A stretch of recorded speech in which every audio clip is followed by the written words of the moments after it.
Good morning and welcome to The VUU. We have a motley crew of folks joining us today. Meg is off in Iceland, right? Iceland, Yeah. Hank and Patrice, we don't know where they are, but luckily we have some fabulous people to come in and join us. And so first, the regulars, if you could introduce yourselves. I'm Joanna Fontaine Crawford. I am here in Houston, Texas, at least through July. And I'm Tom Shade. I'm here, retired in Ann Arbor, and today it's going to be 80 degrees in Ann Arbor. Can you believe that? We're going to enjoy it. Winter will probably start again next week. And I'm Shauna Foster. I do tech here at the Church of the Larger Fellowship for the VUU, and I'm in Omaha, Nebraska, where we had 2 days of it being 90 degrees and then storms and tornado weather, which is typical for Nebraska. And if you're watching us, you can follow along on Twitter and use hashtag #TheView to be able to ask questions or make comments, and we'd love to see you there, or you can use that same hashtag on Facebook. And we also have a guest regular today, filling the chair of a regular. Erica, could you introduce yourself? Yeah, this is my second appearance. I'm here in Maine, where it has just now turned spring. So for the first time, we get to actually sing the chant for the seasons for spring, whereas Tom and others are moving on to the summer. But it's a beautiful day, and I'm thrilled to be here. Hey, and also joining us is Carey McDonald. He's our guest today, and we're going to have him introduce himself a little bit later. First, what's going on in your regular lives or in the news? Reverend Tom Shade, is it Pentecost, already? Because I'm reading these blog posts, and they're, like they come up on my screen, and my screen starts smoking. Well, I had the occasion of going down to Baltimore and doing the Union service down in Baltimore, where 6 or 7 Unitarian Universalist churches get together at First Unitarian Baltimore, where David Carl Olson is the minister, and have a service commemorating William Ellery Channing's ordination of Jared Sparks. Unitarian Christianity was the sermon he preached. And David tells me that service was actually on a Wednesday morning at 10 o'clock in the morning. So why the ordination was done then, no one can quite remember. And that Channing wasn't able to be heard beyond the second row. But I don't know how David Carl Olson knows that, but that is part of the legend. And yet still we are hearing him. Still we hear him. Still we hear him. So, I mean, if being asked to preach at that occasion doesn't, like, make you want to bring your best game, I don't know, what does. So I got, pretty excited about it, and, got a sermon that's out on the web now, and I'm getting a little, flash and fire going on around it, which is good. So that's been the big thing in my life, a trip to Baltimore and a chance to preach from they call it the Channing pulpit, I tell you. Wow. It's nice. No, the thing that's like, a little odd about it is that they have this beautiful mosaic of the Last Supper, behind the pulpit on the chancel wall that they cover with sheets most of the time. So. Really? Really? Yeah, so. Well, here's the thing about you being in that church is that it's a perfect match with David Carl Olson, who is a wonderful friend of mine, because he eats, drinks, and sleeps history the way, like, some guys are into baseball players and stuff. Yeah. And he can tell you things that, like as you point out, how could we ever know that? And he does it with such excitement that it just sucks you in. This is true. All the time we're driving around Baltimore, he's, discussing the architect who made this, and he's, talking about that and the other thing, and, the big benefactors of the church from the 19th century, Enoch Pratt, and, I'm like kind of going, and I like that stuff. I'm a big history buff myself, but, he was like way deep on it. Plus the other thing is he's dramatic. He's very dramatic. He's very dramatic. And what that does is, for me,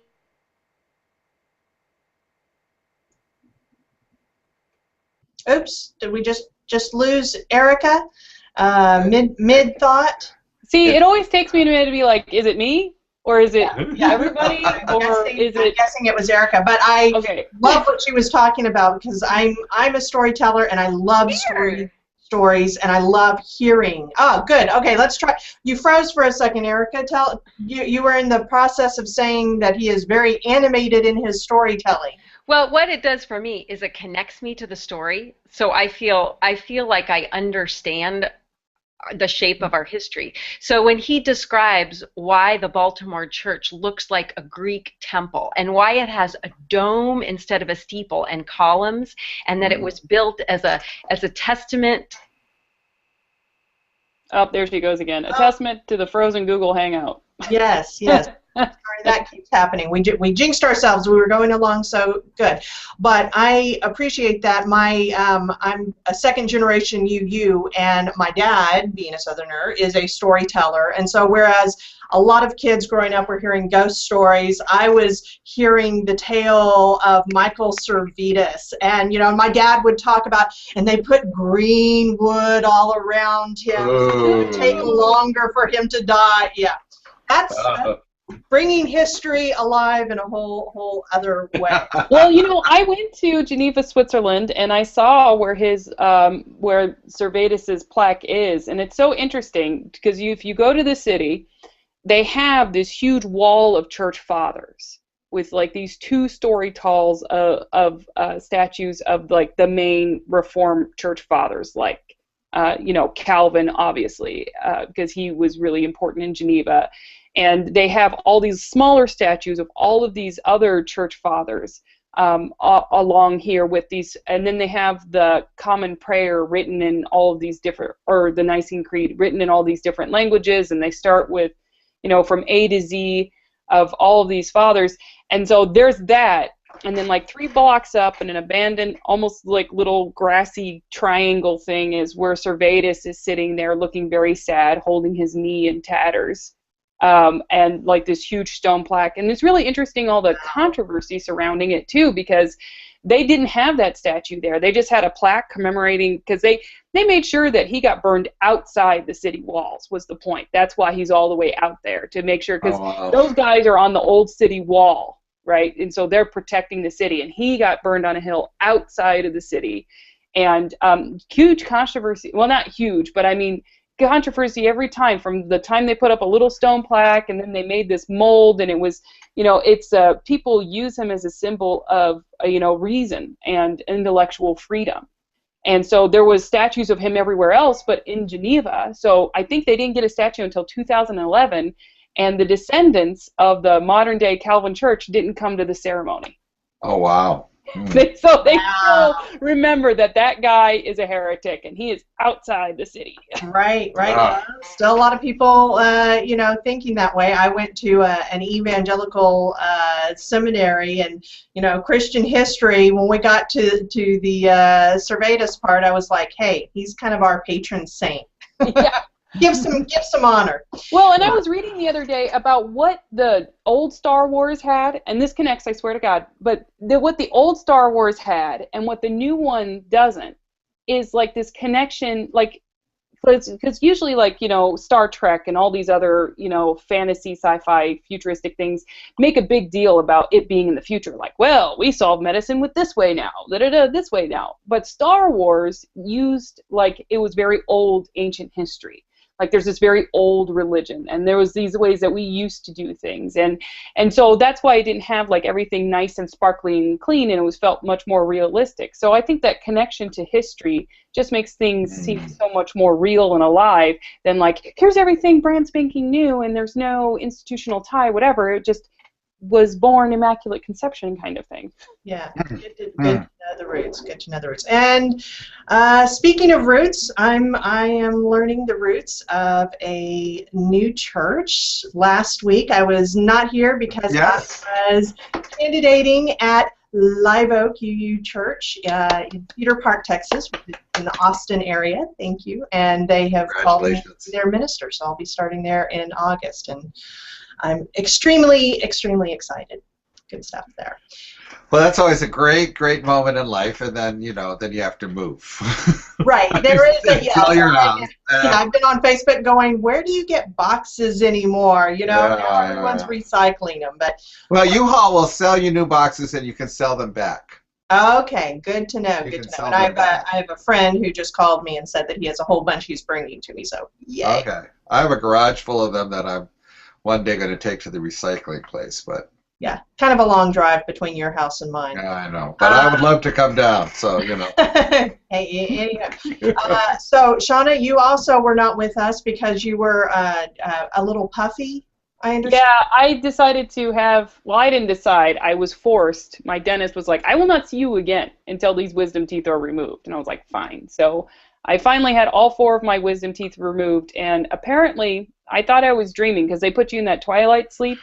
And I was like cheering on the doctor, because part of my anxiety was like, I don't know what kind of person I'm going to be when I'm halfway, when I'm under influence. I don't know if I'm going to be. So it's nice to know that I am actually, when I'm drugged up, a very nice cheerleader. Everybody's great. The doctor's doing so great. Oh, did you get this tooth? I'll get that one. Oh, That's you're doing right. awesome. That's right. I read that you were saying that you actually were cheering them on. And I thought I was dreaming that, and then when I came out, the nurse was like, "You talked the entire time, and you were like clapping," and I was like, "Oh, well." My husband just tells me to be quiet. I had my wisdom teeth out in college, and when I woke up groggy, I think I cursed the nurse out. But who could tell what I was saying, right? Because my mouth was so.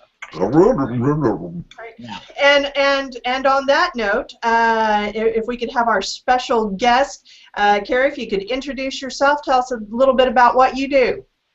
Well, it's great to be with you all. My name is Carey McDonald. I'm the director of the Youth and Young Adult Ministries office here at the UUA, so I'm calling in from Boston. So we work with congregations and leaders. We work with young people and old people all across the country to help create the people who are going to develop wonderful, transformative UU faith homes for younger generations, and we do that in a lot of different ways. But it's great to be with you all. Well, first off, I have to ask, so what exactly is a young adult? Because one thing that was very odd while I was candidating is somehow as a 44-year-old minister, I'm a young minister.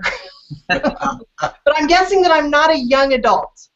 Well, yeah, right. Everything's relative. So the definition that the UUA uses is young adult is everything from 18 to 35.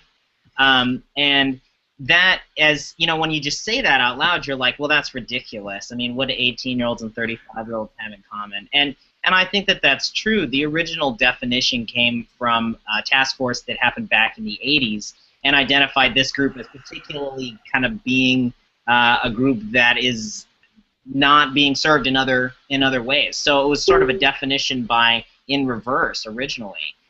So that's the definition, but in practice, I think there's a couple of main different groups that we work with young adults. One is people who have recently bridged out of being youth in our churches, so they're really in the 18 to 22-year range. That has a lot of overlap with the work that we do with campus ministry, so we're in touch with over 100 groups on college campuses across the country that are UU. There are young adult groups and congregations which can are going to look different depending on who's there. I mean, sometimes it's sort of like 20s, 30s working folks. Sometimes they're younger. Sometimes it's particularly young families.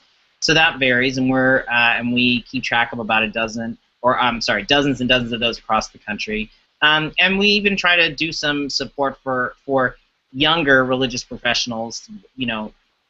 Again, basically under 35, but we find that actually a lot of the young folks who are really committed to Unitarian Universalism find their way into professional work for our faith. So those are the main areas that we focus on. I realize this may seem self-evident, but I would love for you to articulate it. Why is this important? Why is young adult ministry important? Right. Well, I'm glad you asked, Joanna. I think that there's a number of reasons. When we think about what young adult ministry means and why it's important, I think about I think about culture. I think about the culture in our congregations. I think about who's at the center of that culture, and I think about who that welcomes inherently and who that says, maybe this space isn't for me. You know, the most popular thing that my office has done in the last, like, 3 years is this little flyer that's called Coffee Hour Caution. And it's things not to say to young adults at coffee hour. And it's just, you know, it's this little thing, and it's just, it's kind of tongue-in-cheek. Like, you're a young adult, so you need to lead our young adult program today. Yeah, I'll post a link in the chat here. But this thing has had thousands and thousands of shares across not just UUs, but people, Methodists, Presbyterians, Episcopalians. I get emails. Can we use this for this Methodist conference that I'm doing, for my Mennonite church? We're having a young adult gather. Can we use this? So I think it's true across a lot of congregations that you know, the folks who form the cultural center of a congregation, and as we know, congregations they're cultural beings, right? That it's really important to pay attention to who, you know, how that culture welcomes folks, how it unwittingly, unintentionally says, you know, maybe this place really isn't for you. And I think that that is really intersects with all of the broader changes going on in this country right now about the way that people from different generational cohorts interact with religion and interact with churches and with congregational life. So that's why I care about it. Obviously, so I am a young adult, full disclosure, right? And I love church, but I can see, you know, I get that. I hear that all the time from young adults who desperately want to be involved in Unitarian Universalism and are just trying to find a foothold that doesn't feel like it's trying to push them off in one way or another. I don't want to make you, you know, regurgitate the flyer, but what are some of kind of the big ways that we chase away those? Yeah, are there 5 things that we could do? There certainly are. So I'll give you the pieces on the flyer, and I'll post a link right in the chat here so that you can print it out and put it on your bulletin board. And these are a lot of things that are just good conversational practice, but what they're doing is they're betraying the assumptions that you have underneath, and what that says about people and who you think they are. So for example, don't ask people how old they are. Nobody likes to be asked how old they are. I regularly get asked how old I am, you know, because I guess people are trying to place me and decide just exactly, you know, how young I am. Don't ask people if they have kids or if they're going to have kids. There's this working assumption among a lot of UUs that that young adults will show up when they have kids. You know, when they've got a family, they'll come back to church, which implies that they're not here already, or that if they don't have kids, that there's nothing of value there. Yeah. No, I remember that the old joke, and I hope we are not still telling this joke, is what's a Unitarian Universalist? An atheist with children. Yeah, that sounds about right. So don't ask about kids. Hey, the joke I heard is atheists who like to sing about it. That's what we are. Okay, and then here is, I got the coffee hour caution thing pulled up, Carey, for, you got the how old are you, what do you do, and all those things up here. And I'll put the link out on Twitter and in the comments later so that people can be able to do this. But you said this spread like cross-denominationally everywhere? Yeah, I've gotten a lot of inquiries about it. I mean, literally thousands of shares on Facebook the first time, and then it got David Schwartz from First Unitarian Chicago shared it recently and got another whole round, touched up a whole new round of viral things. I think the worst one on that list is, are you new here? Right. Which is, you know, especially in a large church, it's like you just don't know everybody. And what does that assumption say about whether you think that I'm welcome here? You know, I may have grown up in this church. I may teach your kids Sunday school. I may be on the stewardship committee, and just because you don't know me doesn't mean that this isn't a place for me as well. So I think it's a lot about cultural change. Yeah, I remember sometime this past year someone making the point of, you know, that 21-year-old who you just ignore, you know, who grew up in the church has so much more experience than the 50-something lawyer who just joined the church 6 months ago. You know, and I thought that was a really interesting point. What about young adults in leadership? I'll tell you, this was one of the things that just thrilled me about the church that I just have been called to, is that they do have a lot of young adults, and they are like on the board. They're actually, you know, in positions to do things. Are you seeing that in other churches? I see it in churches that are healthy, for sure. Not that you can't be healthy without having some like young adults. There's a great metaphor that a guy I know, Andrew Mertz, who works for the Joseph Priestley District, uses, and he says that young adults are like an indicator species, so they exist in healthy ecosystems. So yeah. Okay, Shauna, there we go. That's tweetable right there. You've got a church that's doing its leadership right.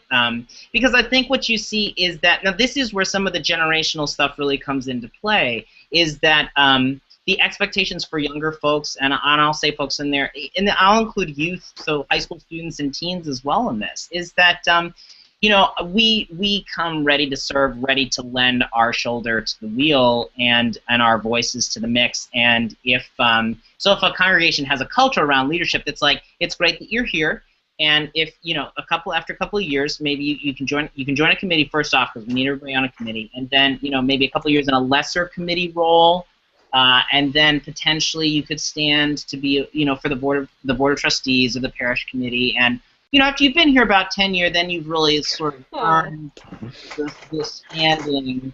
No, it's like, I don't even know if I'm going to live in the same place for 10 years anymore. Right. So I think that congregations that have cultures of leadership that are much more willing to embrace, hey, let's try something new. Let's be willing to take a chance for our faith. I think that's really attractive and valuable to people of not only younger folks, but folks who just who are a little bit culturally different from wherever your center of your congregation is. That's how you can include people who are on the margins of your community, is being willing to take a more open-ended view to what visions people bring to the congregation.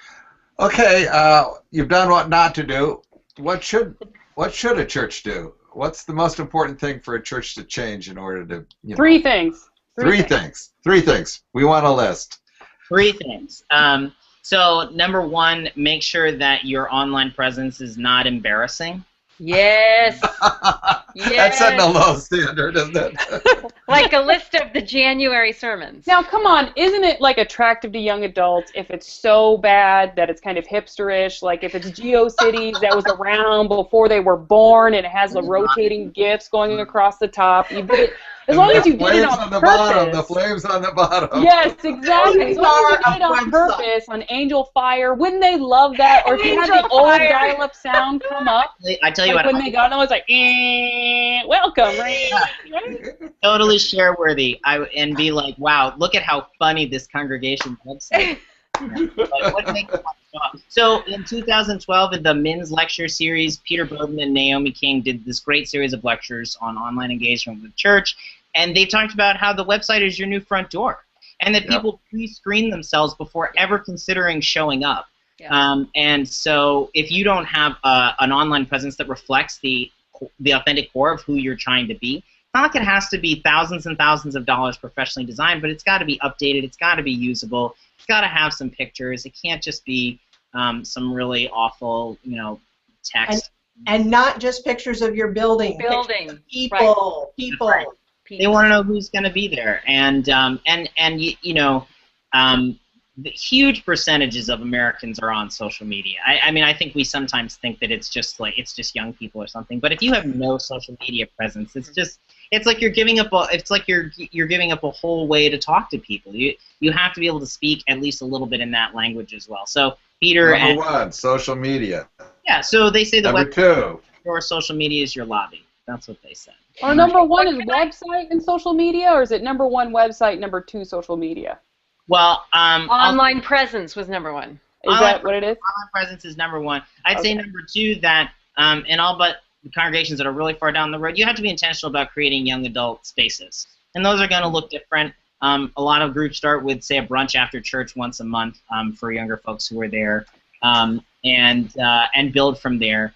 And then the third thing that I would say is that it's important for people in positions of leadership to build individual relationships with the young adults who are present, because that helps them learn more about this perspective that may or may not be well represented in other contexts. You can help find other ways to plug people in. It's just an important signal that, yeah, this place is for you as well to be to have that rapport with folks.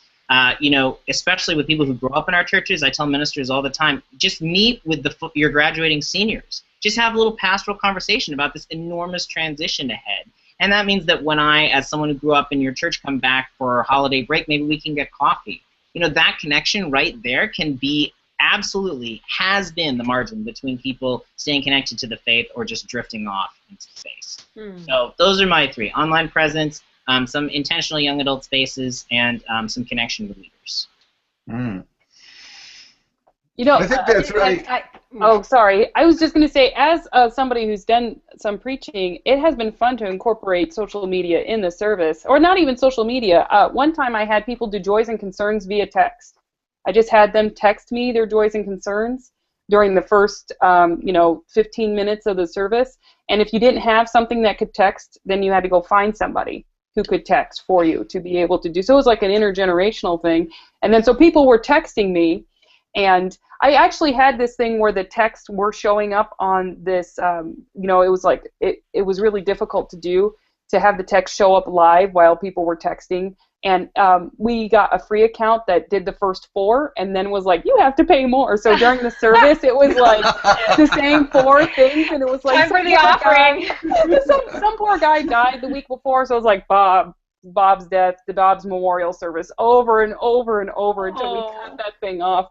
So it was actually just easier to do it low tech and just have people text me and then read it and then say, okay, so, joys and concerns. And I kind of separated it beforehand and just spontaneously impromptu. It was like, there you go. And that got the entire high school class whipping out their phones. And, I wonder about that with congregational etiquette. You most of the time would think, turn off your phones, put them down, silence it. And I was like, during my service, keep them open, tweet about it, watch a YouTube video during this. I don't care. I want you to talk with me during the show that way. I call it putting it at my campus at First Houston. Every single Sunday, what I say is put your smartphone on the worship mode. That means that it's not going to make any sounds, but you are welcome to text or tweet or Facebook, maybe even invite someone to join you next week. I have to say, I have done this a lot when I can. And I have learned that there are some like quicksand pits, and there are some real stumbling blocks. And one I'm really surprised, the one that as a non-parent I didn't think about is, I often have parents of like preteen, middle school age get really angry at me and say, I spend the rest of the week trying to get that out of their hand, and and it's really interesting to watch how something that seems so inviting and seems so and the demographic that doesn't text comfortably and don't have smartphones, they sometimes get very threatened.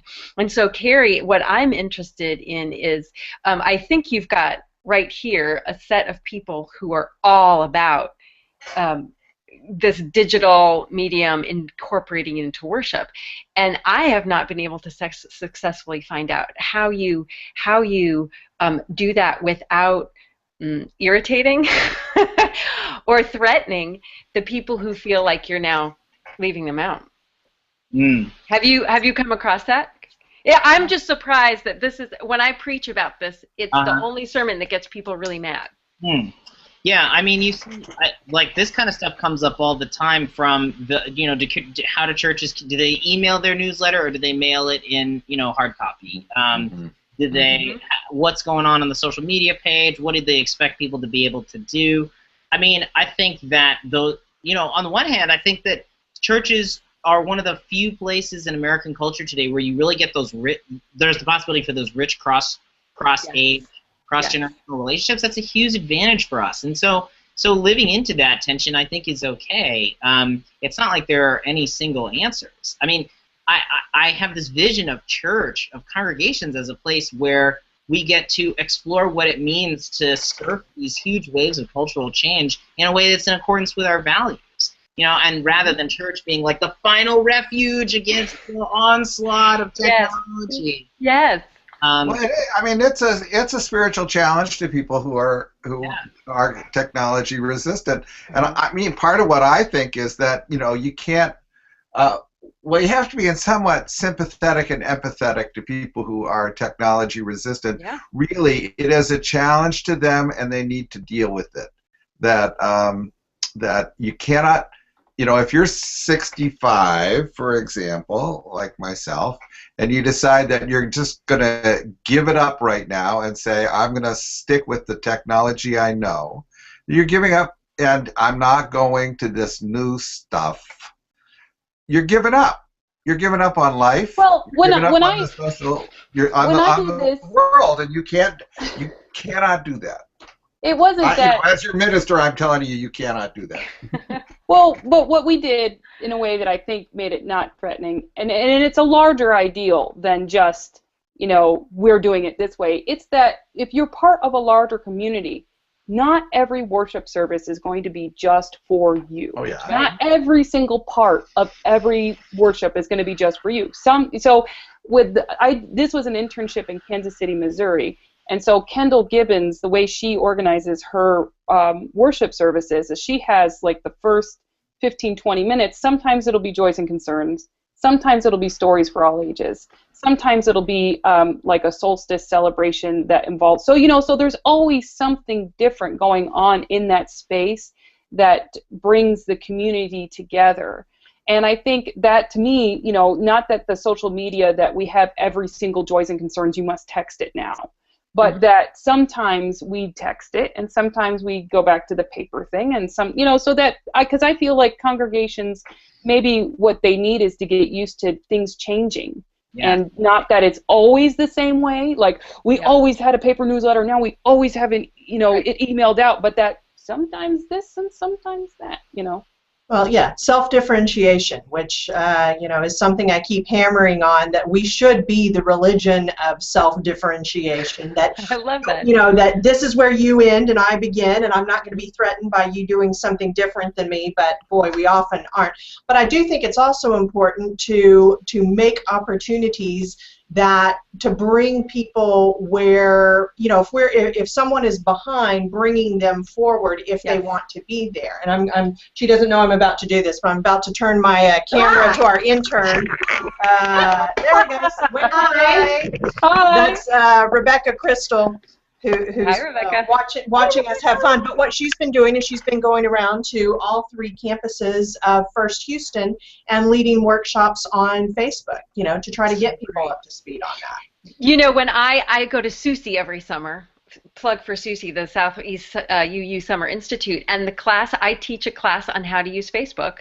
And this summer I'm teaching a class on making iFriends with your iPhone, because if people don't know that this is how you silence your phone for worship, even if you have one, or if people don't know this is what it means to tweet, then they can't feel easy and invited. And so it's wonderful to offer that the same way that we would offer other skills. Yeah, I love those stories, because that feels to me like the right way to approach all of this. Is that like we're trying to help each other. It's not just the in crowd and the out crowd here. We're all struggling with this. The rate of change is just accelerating every year. I feel like I have to learn a new platform every month or two. So we're all trying to figure out what that means.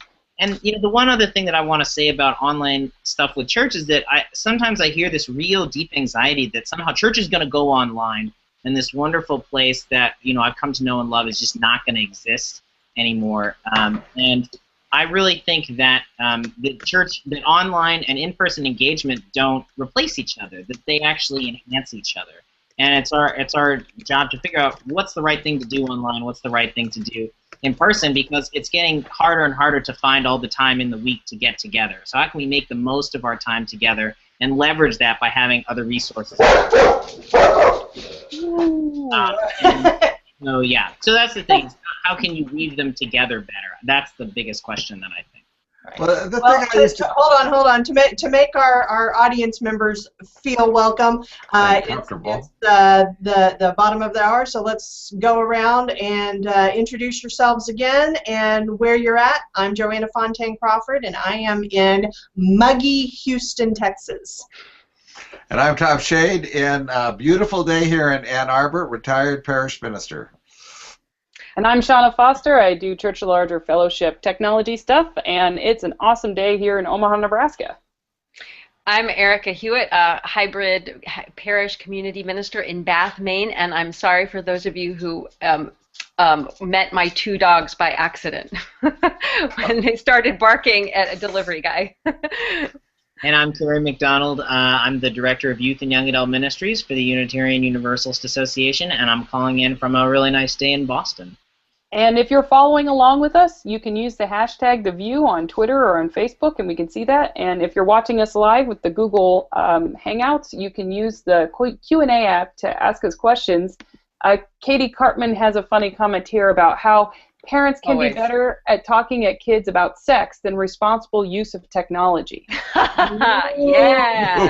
Laying down the gauntlet, Katie. Yeah. So true. And I have to say, as a parent, that was one thing that I actually, my oldest daughter, when she turned 13, I got her set up on a Facebook account. I said, you're going to friend me, at least for now. I have the passwords because I want to be able to kind of coach her in terms of, that's not really something you want to put out there, or why did you friend this person, that sort of thing. Great for you. Great for you. Wow. Instead of just leaving it into a no man's land of like, I don't know what you do on Facebook and I don't want to know. So Tom, I interrupted you when we went back to introductions.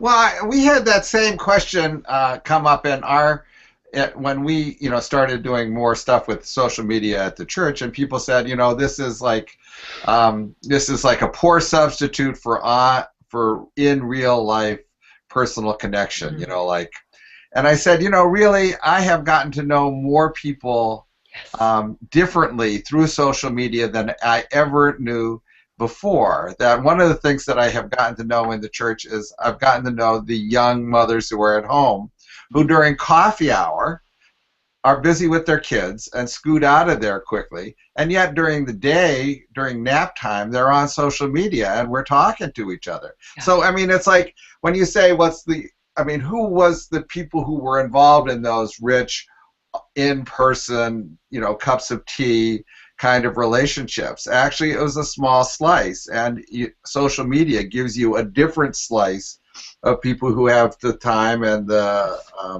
inclination to be in that kind of relationship. So it's adds on. It doesn't take away, really. People are...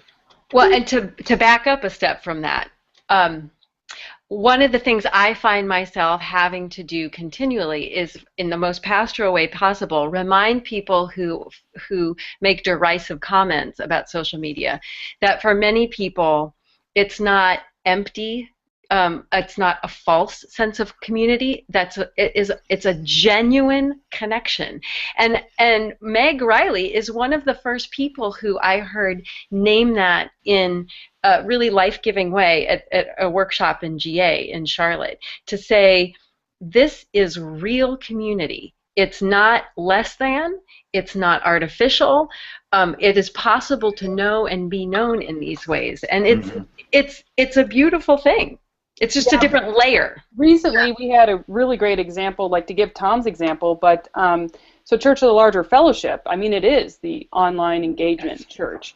And we had somebody during worship service, our service was on healing and illness.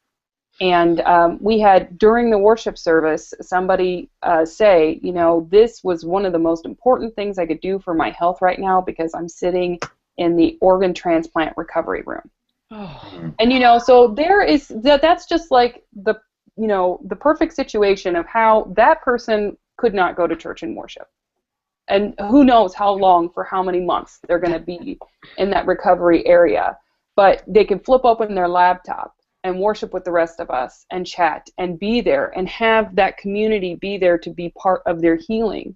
And so, Carey, getting back to what you're talking about, because you talked about how the caution coffee hour is not just for young adults. It's for anybody who has a not completely, but very different life experience than where we're coming from right now. And young adults happen to fall into that because, well, I'm a young adult and I'm just busy. I'm just busy. Everybody's busy, but it's hard to maintain that connection to the community when I'm not, when I have all of these other competing things that I have to be able to do. Well, I also think that when you think about who you call, who you text, right, who you use social media with, like statistics shows the people that you're the closest to. It's not some other people that you talk to these people in person. Like, I call my wife more than anybody else, and I certainly see her more than anybody else, right? So, these things, they weave together. They support one another. And the beautiful thing about CLF's community and other communities like that are online is that, so it's only for those people who, those people who have this powerful need to community that they can't satisfy in person because they can't get to the place, or UUs aren't around where they are, right? So those are the two things that I see working. Is like it's you talking to the people that you were already going to talk to. You're just talking to them more and having wonderful ways of interacting with them, or it's people who are for some reason unable to find that in-person community, right? Right. We have another question from the audience. Tim Atkins, who is a director of religious education and works here at CLF, he asked if Carey could give some examples of UU congregations who are doing youth and young adult ministries really well. Yeah, I'd be happy to. We've got a series on our blog, Blue Boat, called the Spotlight Series of congregations that are doing really good young adult ministry. So if what's the URL for Blue Boat? Yeah, it's just blueboat.blogs.uua.org. Okay. uua.org/spotlight. We'll give you a whole series of congregations who are doing really excellent young adult ministry. So let's see, I think the most recent one was Brooklyn, New York. We profiled Philadelphia, First Unitarian Philadelphia. We profiled, I think, First UU Church of Des Moines, Iowa.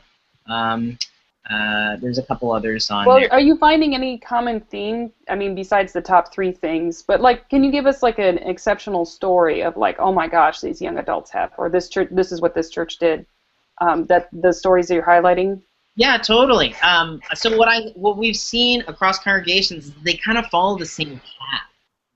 That they kind of start in the same place, and then they make this. Then they can kind of move along in integrating younger folks. Down in your neck of the woods, Joanna, is First Unitarian Dallas, which has a really outstanding group of younger folks. And so they all follow the same path, where you start with a couple of people there who are really committed, and they build a smaller cohort that meets sometimes, and then you kind of develop better and greater programming and more of a sense of community. And then the congregations that are doing it the best, of which I think Brooklyn is probably a good example. There's a young adult group, but there doesn't even need to be a young adult group, because the congregation itself has so well integrated people of all ages into all aspects of congregational life.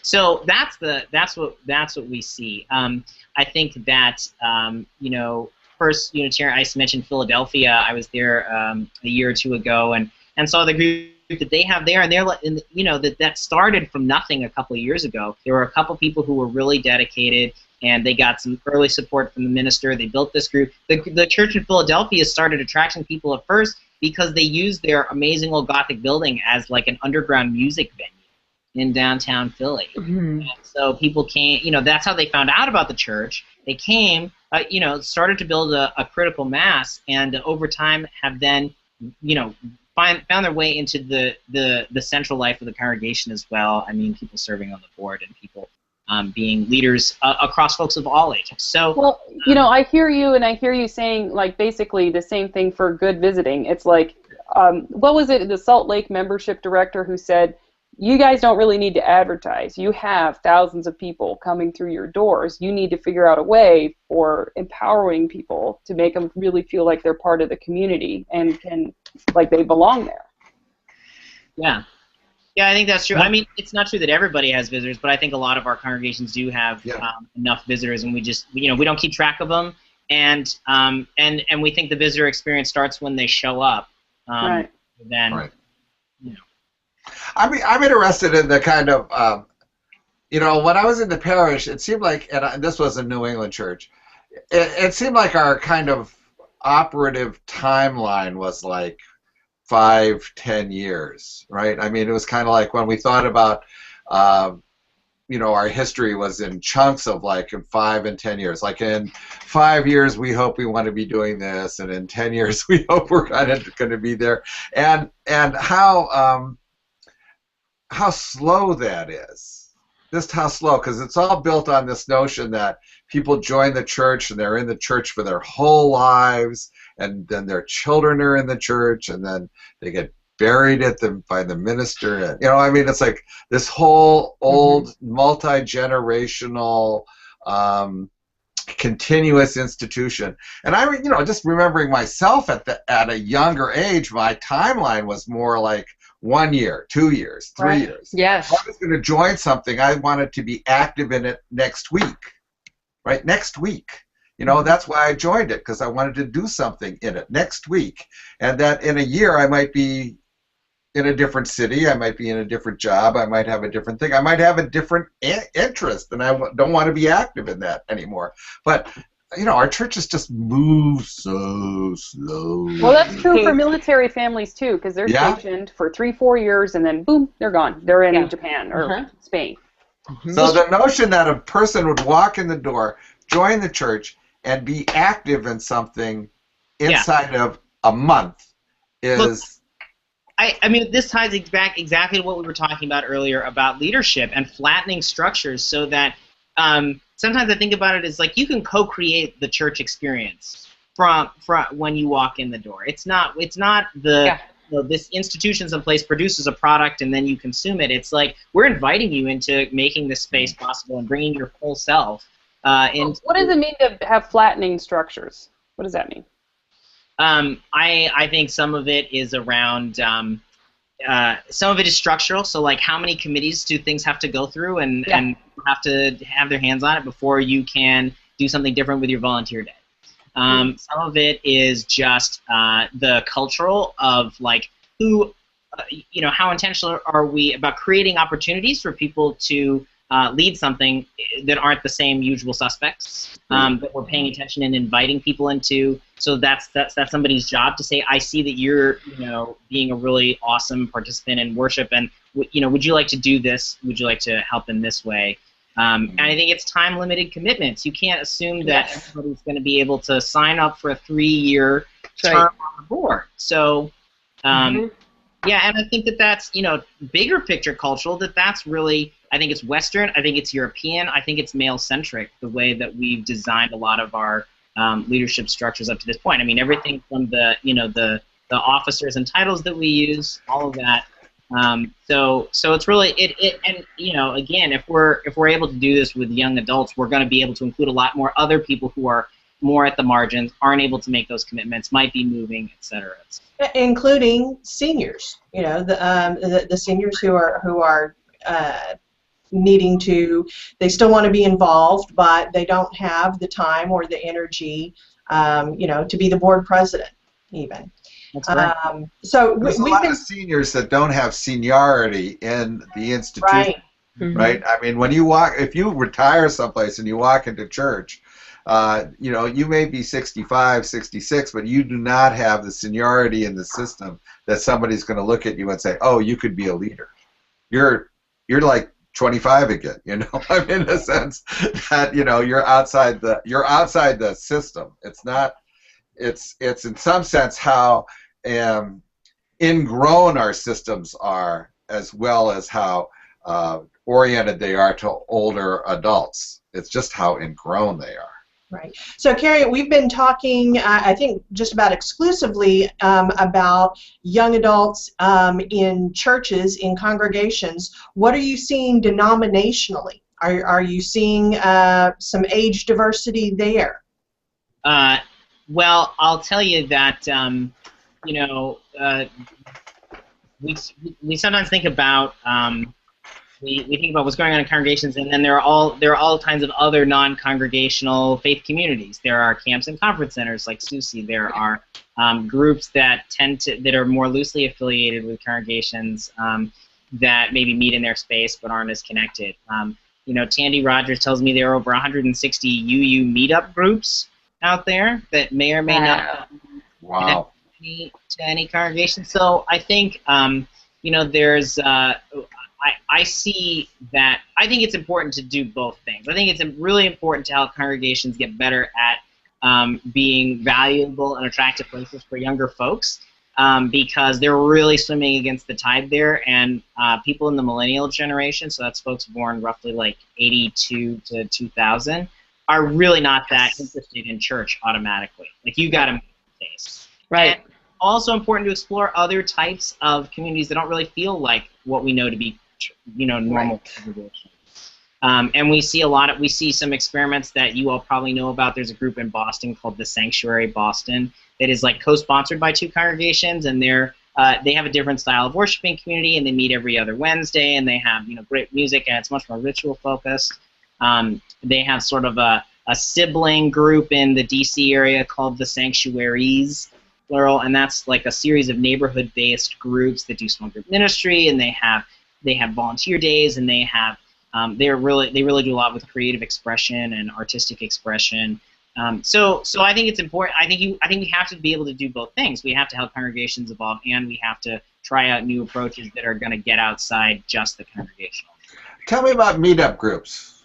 I'm interested in this. Tell me about meetup groups. Meetup.com. Yeah, go. Yeah, I mean, but what do they look like in this? I mean, if there's 160 of them out there, what are they doing? What's that? What does that look like? There are, gosh, I'm trying to remember what Tandy told me about this. So some groups are connected to congregations, and Meetup, right, is the platform where you find other people online until you can meet up in person.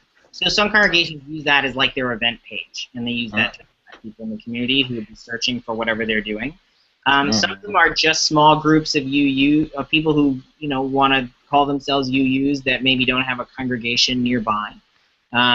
And so they meet up at a coffee shop. You know, it's sort of a neo-fellowship movement, but, you know, far less focused on creating some kind of an institution. Well, and the interesting thing about meetup groups too is that when you put Unitarian Universalism on it, you get a few people that show up, but you put like open theological discussion and hundreds.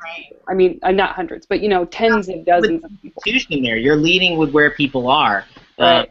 And I think that's really important. So I mean, here at the Church of the Larger Fellowship, one of the ideas we had was for these young adults to use Meetup where they're at, and instead of putting like, you know, Unitarian Universalist Meetup group, just to put like, are you on a quest for meaning for spiritual truths? Meet up and let's just have a salon discussion about it. So that people could just start organizing on their own where they're at. And they could use CLF Monthly Quest as a basis to be able to have these kinds of discussions on it, or whatever they chose to do with the meetup group. And how'd that work? It hasn't been done yet because we need to find the young adults who would be, because a lot of people that are hosting it or have Church of the Larger Fellowship are coming because they want something online, and they won't really have the time or the interest to organize in person. But that's just something we noticed, that, you know, putting Unitarian Universalist label, under 10. Open theology discussion and affirming 50 people show up. Wow. Wow, That's amazing. Really good information to have, Shauna. That has my brain going. Maybe I'll tweet that. Yes, you should tweet that. I know, Carey. You know, when you talked about First Dallas, I don't know if they're still doing that, but I know that Reverend Aaron White had been doing Pints and Ponderings, which was, you know, meeting at a bar and just talking about spiritual stuff. People love pub theology. That's right. Yeah. I mean, I think there's so many possibilities there because you're not leading with, I want you to join this thing. Exactly. Like, here's the stuff you're doing. It's really easy for you to get involved. You know, like Interfaith Families Monthly Play Date. Any congregation can go out there and host that in the community, and, you know, of course we're supporting it because it's in alignment with our values. It's not just, but it's not just UU. I think it's a really good learning there. It's moving away from the sectarianism, which you know, Well, has and been I would assume looking at your local context, and you know what's I'm moving to Austin. Let's see, breakfast tacos and what was that? Find your niche. I'm telling you, if someone can figure out how to do brunch church, you'll be a very rich. Yes. Yeah. The problem is that restaurants are always busy on Sunday morning because Feed your somebody else body and are soul. doing brunch. You know, but actually Not there are a church. number of church models where it's like a cafe church where they have coffee. It's a coffee bar most of the time, and then on Sundays they have worship there. Yeah, that's one of the big booming churches here in Houston is Ecclesia, and in their original building they had a coffee house that was open all the time, and then on Sundays there was also church. Well, I'm just thinking about, like, what if you just, you know, we used to have this brunch on Sunday morning on Easter morning. That was huge. I mean, you had all kinds of people who didn't go to the sunrise service and didn't go to the Easter service, but came for breakfast. Because there was something about eating breakfast all together on Sunday morning in this collective space. And it was always a good breakfast with, like, homemade scones. It was, like, really good. Yeah, it has to be good. You can't just be like, here's some hard rolls. That's and some or some carb-heavy pancakes, you know. But, you know, so to have the Sunday morning brunch and just sit right there and have your little have a little inspirational word or two while you're sitting there at the table with everybody. I can see that working. Well, Meg was talking about one of our staff meetings, this article she read about this Toast Cafe. Where she talked about it last week. Oh, she did? Yeah, okay. Never mind. Toast, coconut, and pineapple. Wasn't it that? Right. Yeah. Grapefruit. Actually, okay, so what I want is I want a cat church cafe where you come and you pet cats. That would be I like it. can't have a cat at home. So Did you ever read want. Gunter Grass has this great story about in post-war Germany a cafe that was dedicated to chopping onions. And you would go and chop onions together and drink beer and cry. Because people needed a chance, because they needed to cry after the war because their lives were so hard and it had been so disrupted and all the violent everything. And you would just go and chop onions and drink beer and cry and cry and cry. That sounds like the exact opposite of laughing yoga. Yeah, I know. Well, it's a different context. Laughter yoga is where I would have this cafe thing, not leading with the UU label. Well, niche is so important. What's going to work in your community? Exactly. The one thing that I really think is important, and I want to hammer home is, I just set this up as like congregations have to evolve, and we have to try new different things. But there's really those things don't have to be separate. Like we have a beautiful system built for experimentation. Okay, and we talked about how everything doesn't have to be for everybody. Maybe your Sunday morning services just needs to be like this specific thing that the people there really value, but every congregation in the association can try new things. Yeah. Everyone out there, this is the beauty of congregational polity. There's no UU bishop out there who's like, you can't do that, right? I mean, congregations have all these dedicated, you have volunteers and people who are passionate, and you have space and you have assets and you have all this stuff that, if you're out there trying to start, say, if you ever tried to start like a food pantry or something, and you say, oh my gosh, now I have to file for 501c3 status and all that. Congregations don't have to do that. They're already there. They're already in existence. And so the one thing that I really want people to hear is like, it's not like you have to be some sort of specially educated person who out there has grand ideas. You can just start trying new things. That's the beauty of our system. I think that's shifting us away from trying to maintain an institution to say, we have all these assets at our disposal. We have wonderful people and an incredible history. We're able to speak passionately. We know all these folks in the community. What can we do with this to change the world? That's what I'm trying to get people to realize that, and that's going to be really key to dealing with a whole generation of people who are just not that interested in maintaining institutions, but they are interested in social justice. They are interested in having community and connection. Right. Lynn Unger says that we should start a group called Tea and Sympathy. There you go. Oh, that's lovely. I like that. Tea and sympathy and laughter yoga. That's right. Well, it looks like we are right about at our time. Any last goodbyes? Any last thoughts? Erica, do your dogs want to say anything? No, they are finally knocked out. Thank you. Don't get them started. Okay. You don't want me to be like, ding dong. I think I could do that on here on this text board. Fortunately, I got the headphones in. Okay. Carey McDonald and Erica Hewitt, thank you so much for joining us today. My head is just buzzing with new ideas. Carey, you're awesome. Yes. Very much. Thank you very much, Great Carey. stuff. Great stuff. You're all awesome. Thank you so much for having me. It's been really fun. All right. Bye, everybody. Bye-bye.